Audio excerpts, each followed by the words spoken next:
we are going to create a task in HubSpot that is then going to create a task in Sage Intacct.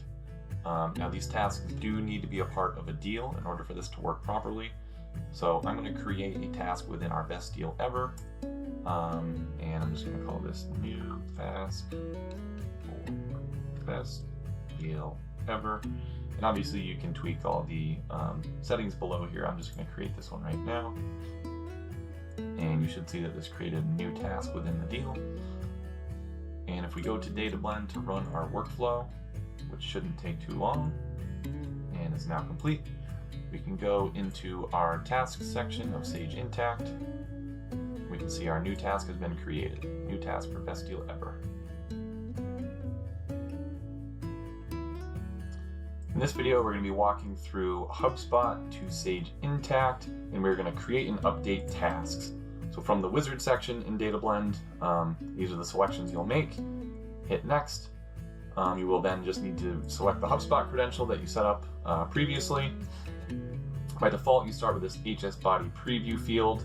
All of the other fields in HubSpot that are available to you will show up here. You can add any of these fields that you want over to the section on the right. Let's say you want to add something like create date, just click that and hit the blue arrow to add it to your query.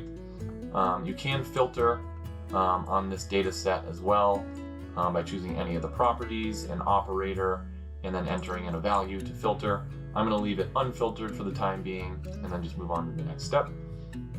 So this is the mapping screen, and you can see by default you start with name, project ID, and task status. These are the field names for Sage Intacct, and they map to these fields in HubSpot. The task status you can see is a static not started value. That can be changed by clicking on the drop-down menu below, and these are the 5 options, and if you click one of these, such as planned, you'll notice it changes the string right here to planned. I'm just going to set it back to not started, which is the default. And then the field that you added or fields that you added, you will just need to map these to a field name in Sage Intacct. So those will be available to you here. And then you can move on to the next step. And the Sage Intacct credential, you'll just need to choose that. This is the same credential you set up in the beginning. Hit next, and then create the workflow.